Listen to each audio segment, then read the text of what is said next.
Hello, Abnormal Family. Hope you enjoy this one. I want to thank everybody for supporting Hunter and all the support you've been given, um, especially all the stuff that's been coming into the P.O. box. It's been great. We had a lot of stuff come into the P.O. box. It was absolutely so much that we had to empty our box, and they had some waiting inside for us. So thank you all so much for the support that you're giving us. It's been just tremendous. Got one for you today, and I hope you enjoy it. This happened July 8th of 2019. The moon was a waxing crescent. Anyone who has ever been to the Rockies, and especially anyone who has ever lived there, will tell you that the mountains are colder than they look. In all of those old cowboy movies, it's a grasping cold that makes your whole body ache.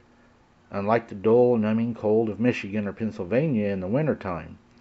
And that cloying, gripping cold is precisely what I found myself experiencing on a dark October morning in Idaho, not quite 2 years ago. But perhaps I'm getting ahead of myself. Let me give you a little bit of context first. I have been a pretty avid hunter and outdoorsman for most of my life, and ever since I turned 18 I've been applying for the tag lottery in a few states out west, hoping for a chance to hunt mountain goat.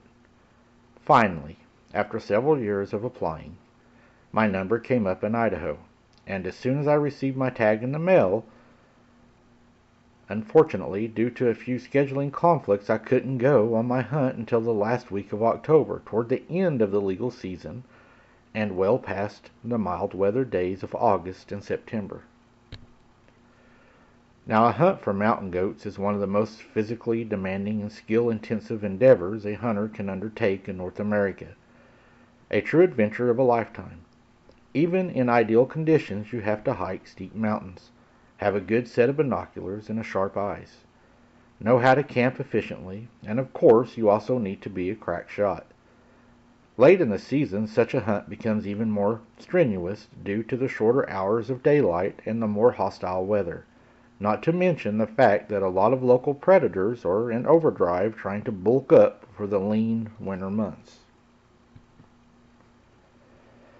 However, I wasn't about to let a little bit of cold, wind, and snow come between me and one of my ultimate dream hunts, so I immediately began planning.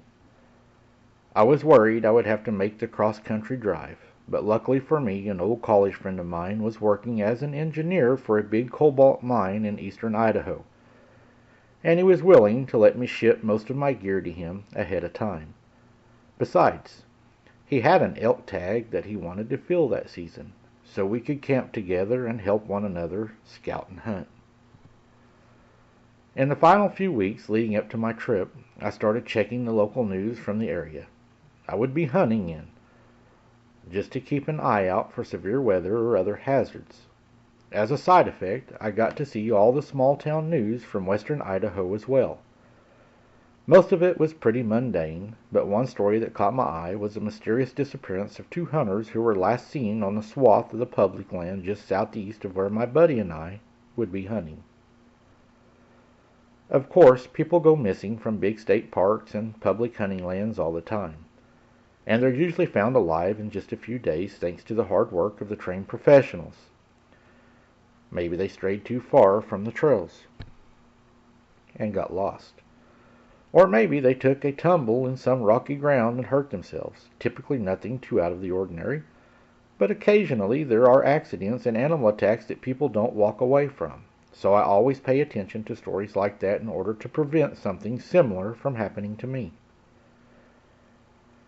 Anyways, the day of the big trip finally arrived, and after a long flight and an even longer drive, I found myself at a little hotel in a small town called Slate Creek, not too far from the huge tract of public land we would be hunting on. My friend arrived less than an hour later, and we would quickly get settled in before heading down to the streets to grab some supper at the local diner. We had a good time, and caught up over our dinner, but at one point I happened to look up at the TV on the wall, and the headline scrolling across the bottom of the screen ominously read, "Missing hunters found slain near Hills Canyon. Mountain lion attack suspected."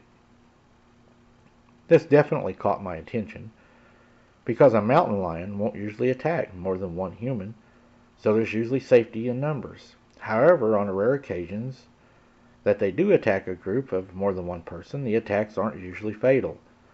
A couple of fit hikers or a hunting party of grown adults is usually more than capable of forcing even a determined cougar to retreat.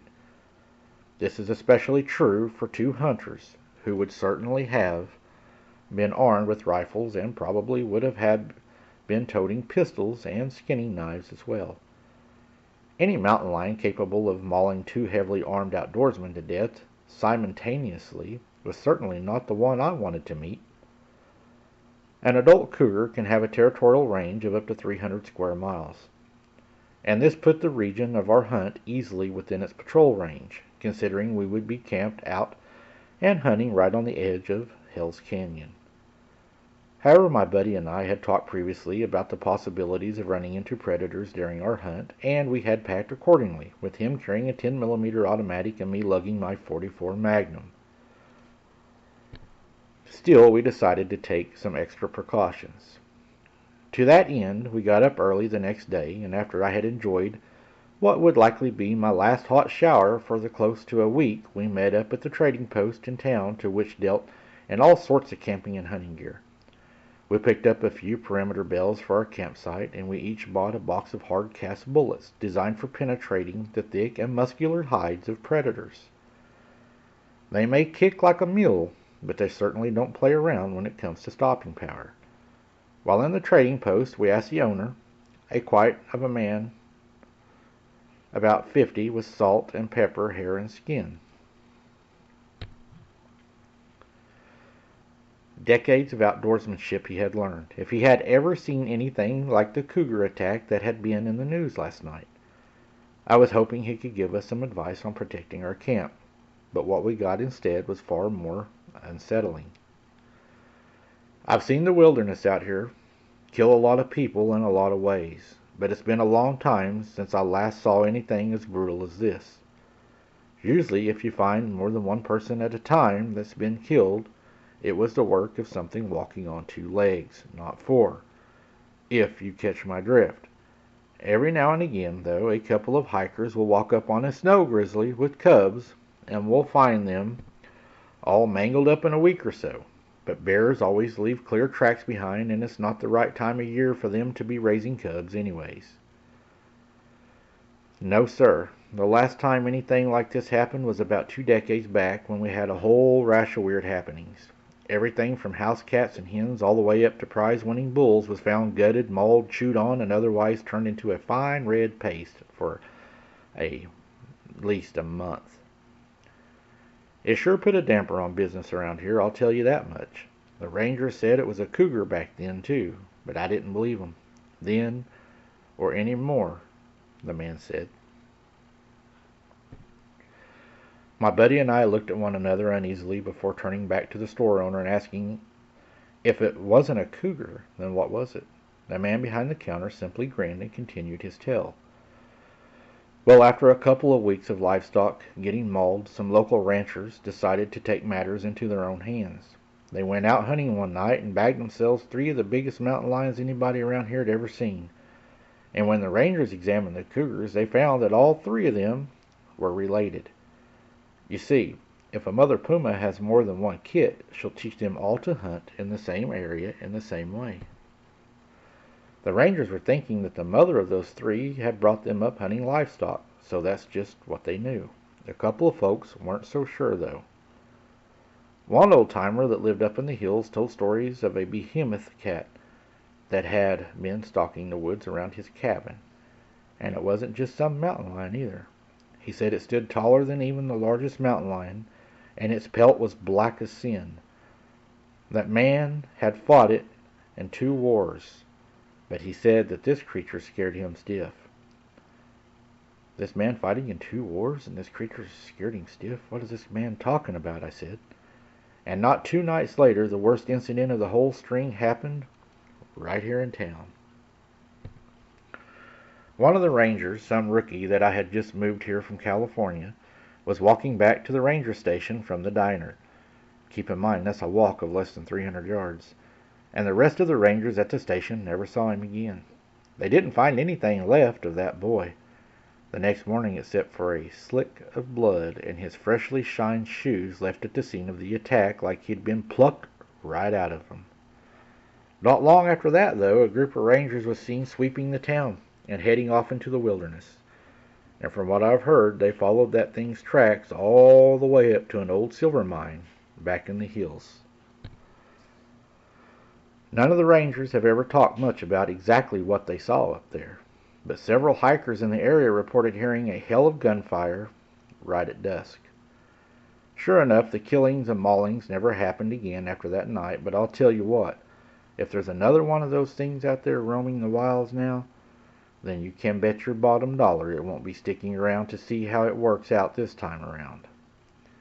It was a hell of a story to be sure, and it took me some time to take it in.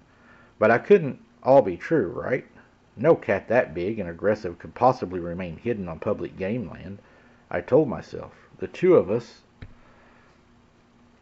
thanked the man for the info and paid for our ammo and supplies, and after that we got on our way as quickly as we could. Our time was limited, and listening to the man's story had put us behind schedule. Our last stop on the way out of town was the ranger station to check in and inform the rangers of where we would be and what we would be doing. There was only one officer on duty since it was so late in the season, so I figured we would probably be able to get through check-in pretty quickly. But as we answered his questions about our firearms and tags, I thought back to the outfitter's story. I asked the old ranger if there had been any mutilated animals found recently, or if there was any dangerous wildlife in the area we should be aware of. After all, we would be camping back in the wilderness for close up to a full week. The range froze for a few moments and quietly zipped my .30-06 rifle back into its case before raising his eyes to meet mine. I suppose you heard about those two bodies over at Hell's Canyon. To tell you the truth, there's a lot of nooks and crannies in those hills where something could be hiding, but we've got our best men out there working to keep the place safe. Still, you two should be extra careful out there, and if I were you, I wouldn't split up. I'm really not supposed to do this, but if you've got a notepad handy, I'll give you boys our radio frequency, and just in case you need us, you can get a hold of us, or you can hear of anything unusual out there. This was way out of the ordinary, since game wardens and rangers never give out the radio frequencies. If everyone in the area with the radio could listen to them, a poacher could have a heyday with all of that unsecured information. For the Park Service to be handing out secure channel information, they must have been truly desperate for as many eyes and ears as possible. To make things even more unsettling, according to the sign-in book, there were only 4 other hunters in this section of the wilderness, 2 individuals and 1 duo of a section of the wilderness. Of course, there could be others out there that hadn't signed in, an extremely stupid idea in such a large and dangerous wilderness. But this late in the season, I certainly didn't expect the area to be crowded. Even though beings are isolated and alone, was less than ideal if there was truly something dangerous roaming the area. I have to admit, I was relieved that I wouldn't have to worry about anybody else spooking the game. We finished our check-in at the ranger station by noon, and it was finally time to head back into the wilderness, for that would hopefully be the hunt of a lifetime. In fact, it would definitely be a once-in-a-lifetime experience, but not in the way we initially expected. We drove my buddy's pickup as far as we could along the winding gravel roads, well back into the public game lands, and when we finally found a good area to park on the side of the road, we packed all of our camping supplies into our 2 huge backpacks and started hiking even further into the wilderness on foot. After all, if you really want to find where all those record book animals are, you have to go where most hunters won't. All in all, we probably hiked a little over a mile further uphill to get to the good base camp location. We finally got settled into a nice little clearing surrounded by dense forest by about 6 o'clock. Just as the sun was setting over the beautiful Rocky Mountain landscape, we pitched our tents and set up a few lines of string with small bells on them around the edges of the clearing. And then we finally stopped for a simple but filling supper of canned soup cooked over our small camp stove. Can't get any better than that, Mike. I was so tired from hiking and so happy to be out in the wilderness on such an adventure that I completely forgot about all of our strange rumors and unsettling happenings, and the next 2 days were free of any weird incidents. We scouted the ridge lines and timber thickets, searching for just the right place to set up the perfect shot, and the whole time we never saw anything out of the ordinary. Mike, this is beautiful country. Over now and again, though, we would hear our handheld radios crackle softly, and we would always stop what we were doing to listen carefully. Most of the time it was just a ranger checking in or giving his location, but more than once the voice on the other end was uneasy as one of the rangers called in finding a severely mutilated elk or mule deer.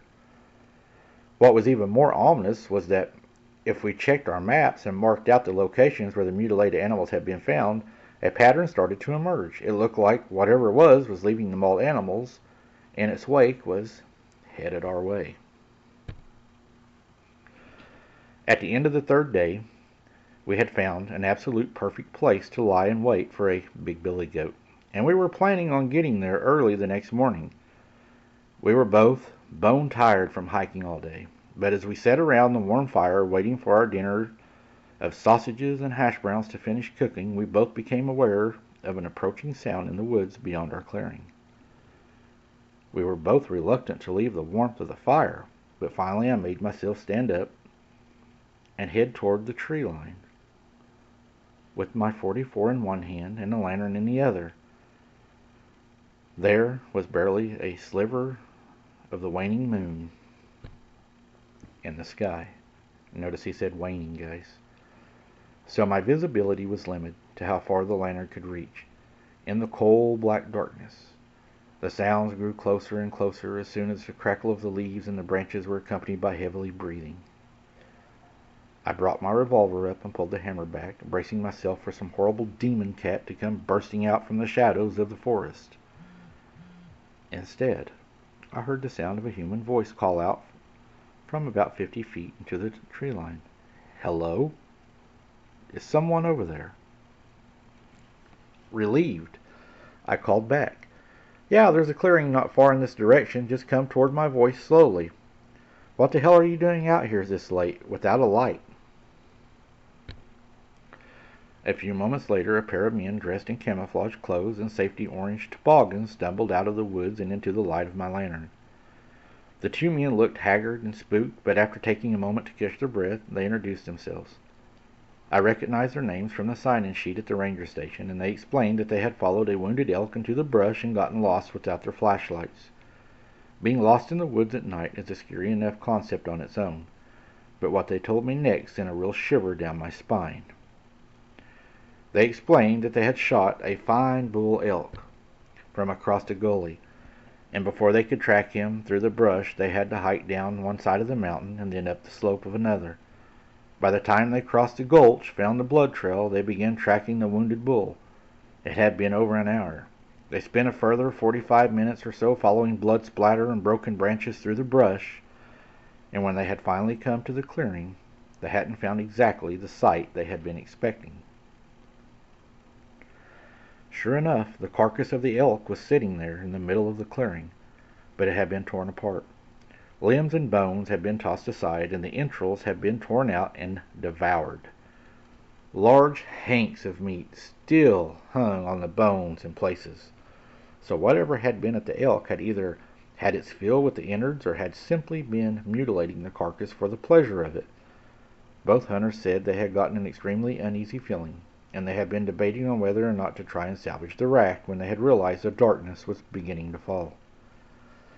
So we hightailed it out of there as quick as we could, but we must have got turned around somewhere in the underbrush, because we certainly didn't end up back where we started. Thank goodness we finally found you two, or we might have still been wandering around out there coming morning. Your campfire saved us. The 2 were clearly exhausted, so we offered to let them share our campsite for the night and threw in a few extra sausages on the griddle. They thanked us, and they said they would be on their way first light. And as we ate, I asked if they could think of any more details that might reveal the identity of whatever had mauled the wounded elk. They said there had been a few prints, but in the fading light, and in the mud and the blood from the carcass, they hadn't really been able to tell exactly how large the prints had been. Though they both agreed that the tracks looked like those of a mountain lion, or a bobcat, but seemingly to be walking upright. Moreover, they both reported feeling like they were being watched during their walk into the woods and in the dark. We never saw anything, but occasionally we'd hear a rustling in the brush, or we'd catch a quick movement out of the corner of our eyes. Or all the hairs on the backs of our necks would stand up and all of a sudden, but we figured it might have just been our heads playing tricks on us in the darkness. We talked for a few more minutes as we made our plans for the morning, but soon our exhaustion got the better of us and we all decided to hit the hay for the night. We doused our fire and soon we retired to our tents. My buddy would be staying with me in the tent that night, and the other hunters would be sharing his tent. It didn't take long for us all to fall asleep, since the light snow had begun to fall on our warm quilts, and sleeping bags had never seemed more cozy and inviting. At some point during the night, however, I woke from my peaceful slumber. I'm a pretty light sleeper, Mike, so at first I figured my friend had just shifted in his sleep or something like that, but soon I heard it. The soft tinkling of bells. Something had bumped the line of the small bells strung around the perimeter of the campsite. Now at first I assumed it was probably one of the two guests. Maybe one of them had gotten up to use the bathroom out of the trees, and maybe they had bumped into the trip line by accident. But then I heard it again. Louder this time. It was like someone was playing with the string and bells, swatting and jerking the line to elicit the quiet jingle of the little tin bells. Again and again the string thrummed from the impact of the bells, tinkled as they were tossed around by the line. At this point I was starting to get nervous. I reached to the floor next to my sleeping bag and I found my .44 in its holster. I'm not sure if I made a noise as I moved or whatever it was, just got bored with the line of bells, but as soon as I sat up and jingled, the jingling stopped, and the night again fell silent, with no noise whatsoever except for the soft crinkle of the falling snow upon the tent. The next morning we rose early, coming out of our warm cocoons at 3:50. We brewed a quick cup of coffee in the morning darkness and munched on some trail mix as we got our backpacks ready. However, when we were about to set out for the ridgeline we had found the day before, our flashlights caught something menacing pressed into the fresh snow. Coming into the campsite from the same place where the two hunters had stumbled out of the woods the night before was a trail of paw prints, big ones. They followed the exact path that the two other hunters had taken from the edge of the woods to the fire pit, and then they made a large circle around the tent the two men were staying in, before crossing the campsite again and ending before the line of bells on the far side of the site, only to continue again about 15 feet further into the forest. It was almost like whatever had stalked around the campsite had just jumped a short distance to avoid the bells at the end of the clearing. I realized that the sound I had heard the night before must have been the thing playing with the bells on the way into the campsite, amusing itself with our security measures it was smart enough to avoid triggering on the way out of the site. Now I was severely creeped out, and I decided at this point, combined with the story of the mutilated elk and the day before, qualified as unusual enough to report to the ranger service. I called it in over the radio, giving Sleepy Ranger on duty our location and quietly rolling my eyes as he reprimed from using secure frequency. He said that somebody would be out this way in a few hours and to just stay put. Of course, if we wanted to be in position on time, we couldn't afford to wait a few hours. We opted instead to just leave a note taped to the side of the flap on the other hunter's tent before going on our way. It was a bone-chilling cold morning to be hiking up and down steep mountains with a heavily packed pack and our rifle, but I knew there was no way I'd be begging and bagging a nice goat. So we continued on our way, and we made it with determination. We finally reached the base of the ridgeline that we would be setting up on, and we decided to take a brief break before hiking up the last hill and getting into position. As we were sitting there at the base of the mountain, eating a few more handfuls of trail mix to keep our energy up, we kept catching glimpses of movement out of the corners of our eyes in the lavender light of the pre-dawn.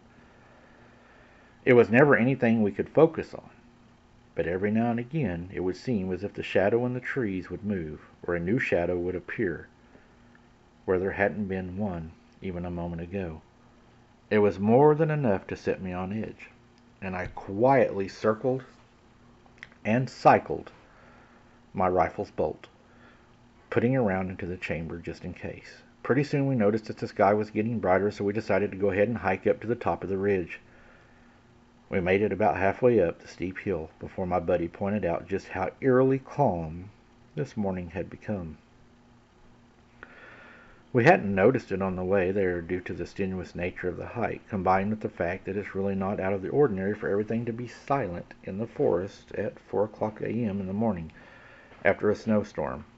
However, now that the sun was beginning to light up the sky, small animals should have been out skittering around, and the birds should have been lifted from the branch to branch as elk bugled in the distance. But there was nothing, just the occasional plop or gulp of snow falling from a tree branch. We finally reached the top of the ridge, and boy, let me tell you, the view alone was worth the early morning trek. Frost glistened on every tree in the valley below, and a serene blue-white carpet of fresh snow covered the opposite peak like icing on a cake.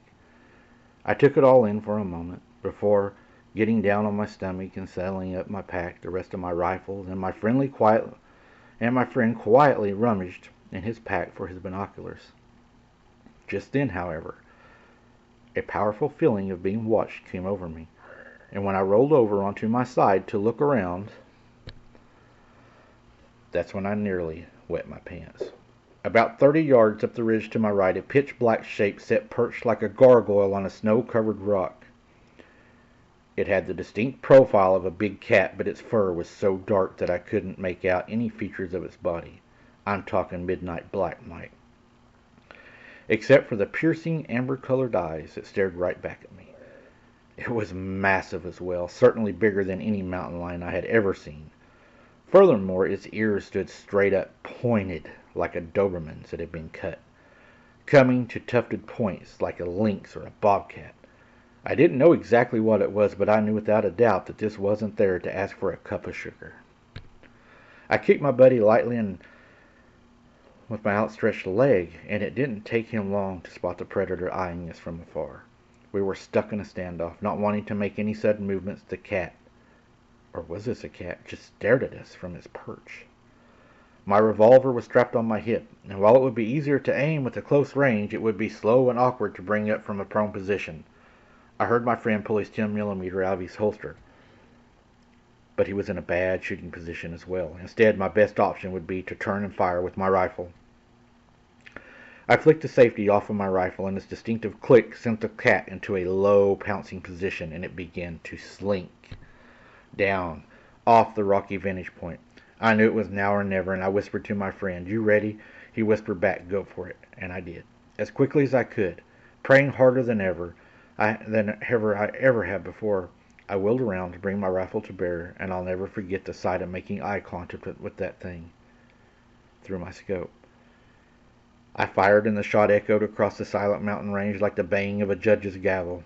I couldn't see anything except for the blur of movement in my scope, but my friend later told me that I'd hit it just under its massive collarbone, because he saw the spray of coal-black hair come off the beast as the blood squirted into the sky as it charged. The creature let out a screech that could have been woken the dead, and it tumbled and rolled downhill for a few yards before getting back to its feet. The white snow around it was covered in its bright red blood. Back to its feet and running off through the snow on 2 feet as it started to run. And as it started to run, it was holding its shoulder. Knowing that it wasn't getting away from us as fast as I think that it wanted to, it dropped and started running on all fours. It was comfortable either way. We both just sat there for a moment, collecting ourselves and coming down with adrenaline high. There was no way we were going chasing after that thing, but we also didn't want to stay there on the ridge in case it decided to come back. Besides, our hunt was run for the day anyway, since so much gunfire certainly would have scared any of the animals away in our area. So we decided to make our way back to the campsite as quickly as possible before we left. However, I had to have a look at the thing's tracks to see if they matched the ones at our campsite. The paw prints in the stone were enormous, and they were clearly feline. Cats keep their claws retracted as they walk, leaving only the indentations of the pads on their paws. Still, even the largest cougar tracks I've never seen look small in comparison to these. These were larger than my size 12 boot, deeply into the snow, even penetrating the mud underneath some places, indicating that the animal had weighed an enormous amount. As I surveyed the tracks, I found a few tufts of oily black fur, but there was just blood everywhere. Despite the fact that I had nailed it dead center with the 30-06, we knew that it had to be a lung shot because there was bubbles in the blood. And if you're a hunter, Mike, you know that bubbles in the blood means lung shot. I was curious for sure. We made it back all the way to our camp, and we had told the other guys what we had seen. After we had got back to our camp, we heard a yell scream. We looked from the ridgeline and saw the creature standing down below in the gully. It was upright, standing by a tree, screaming at our campsite, a scream like we will never forget. Mike, we decided to end our hunt, a once-in-a-lifetime hunt. We packed up and left with no regret. I want you to know that there are things out there, Mike, that hunt us. I have a feeling that whatever this thing was probably died. There was blood everywhere, and the bubbles in the blood indicated that it was hurt. And when it screamed, it did have the sound of kind of a gurgle, like it was choking on blood. But we got out of there in case it had friends, because we knew we weren't safe. 2 weeks later, after we had left, the other two guys that had decided to stay, they were in the newspaper. They had been killed by a mountain lion. What do you think happened, Mike? I'm pretty sure I know. I hope you all enjoyed that one.